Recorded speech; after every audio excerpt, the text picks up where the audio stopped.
Raising the point of order. Yes, Honorable. The Honorable Speaker, my distinguished colleagues, my name is Honorable Obi Agocha. I represent the great people of Iguano, whom I had not, whom I had South Federal Constituency.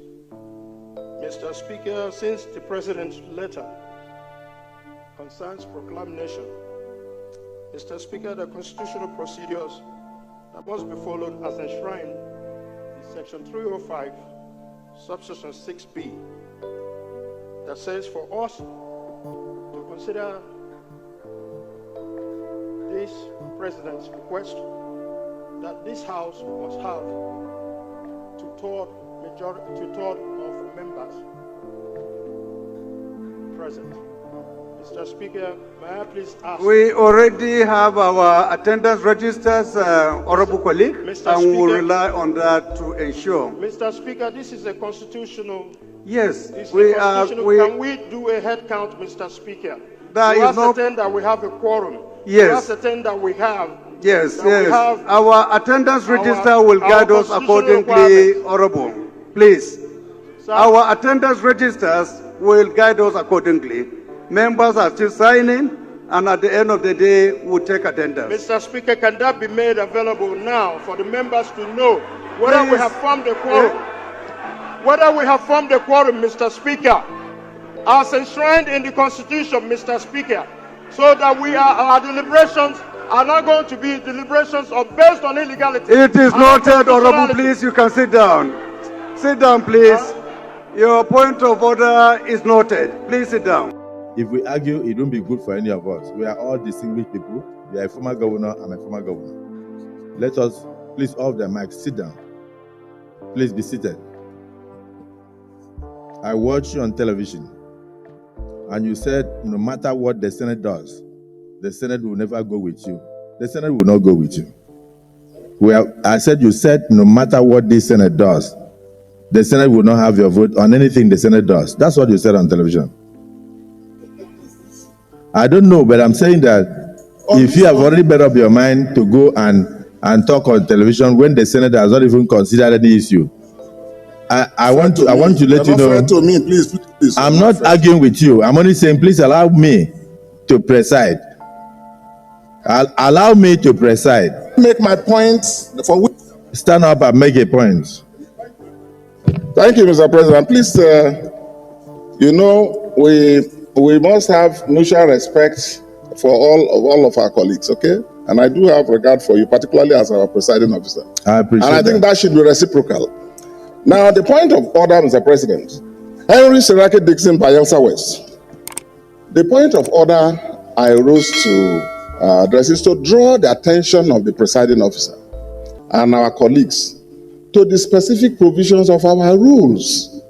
Each one of us is guided by two documents: the Constitution of the Federal Republic, upon which we were sworn, and the rules that govern our proceedings.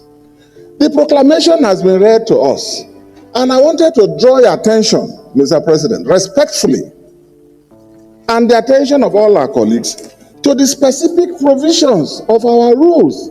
Order 135. The framers of this are very exhaustive. Once you say state of emergency declaration, there is a procedure. Can you read 135? Let me read it. Say, look, 133. When the President of the Federal Republic of Nigeria, by instrument published in the Gazette of the Government of the Federation, issues a proclamation of a state of emergency in the Federation or of any part thereof, he shall immediately after the publication, A, B, C, D. Now, since you have read it, now let me go to 135. The President shall, in a closed session, brief the Senate on the circumstances of the proclamation of a state of emergency. Your point of order is upheld. Thank you. So let's go to the closed session. Please, he was about to move the motion for a closed session. Thank you, sir. In line with our rules. The rule is embedded in the heart of the Senate leader. He was about to move that Yes. motion for us to go to closed session. Yes. When you raise it, but I'm happy that you are reading your rules. So your point of order is happily upheld. Yes, Leader of the Senate. Mr. President, very distinguished colleagues, I really wish distinguished Senator Seriake Dickson had allowed me, to, follow this. And in the first instance, I came under Order 1B of our rules, which gives us power to regulate our procedure. And so the first task was for me to let our colleagues know that we're going to be changing the items as arranged on the order paper. On the order paper. Yes, sir. So the next thing, of course, was for me Senator to Dixon, did you hear that?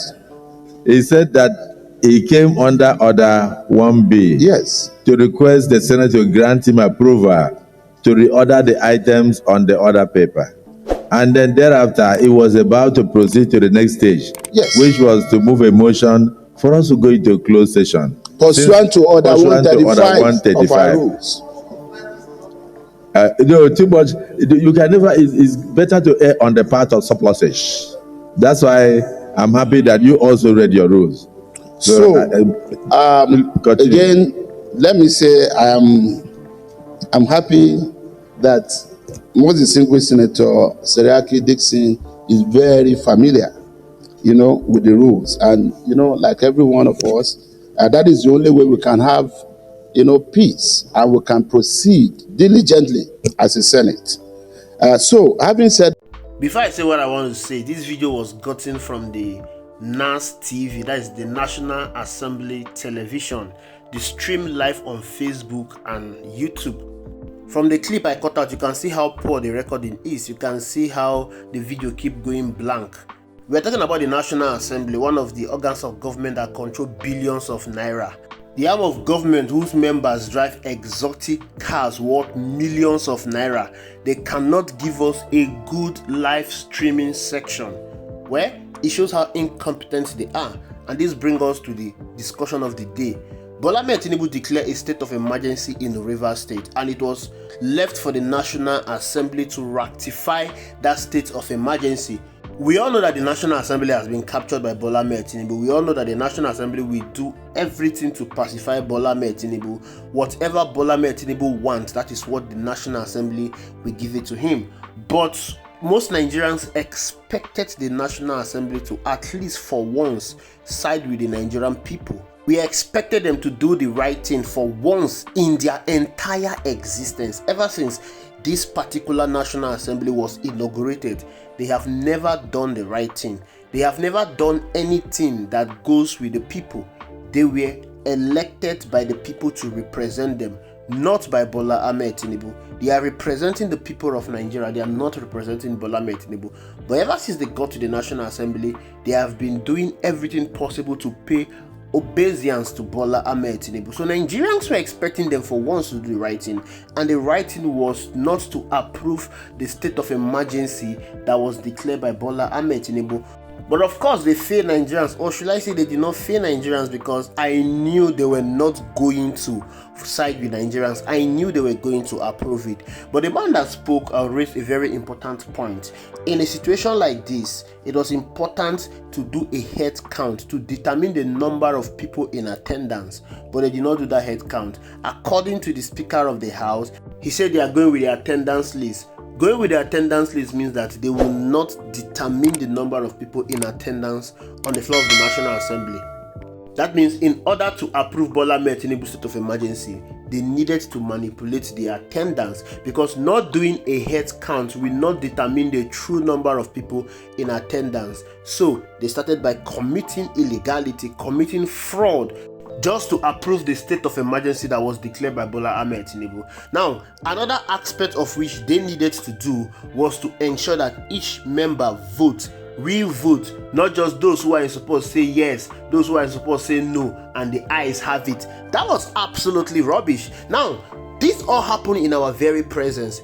Bola Ahmed Tinubu violated the constitution by declaring a state of emergency in Rivers State. Rivers State is peaceful. There is no bloodbath going on in Rivers State. There is no crisis going on in Rivers State. Bola Tinubu just choose to wake up one day and decide to declare a state of emergency in Rivers State. There are other parts of the country that are more violent than Rivers State. A state of emergency has not been declared in that part of the country.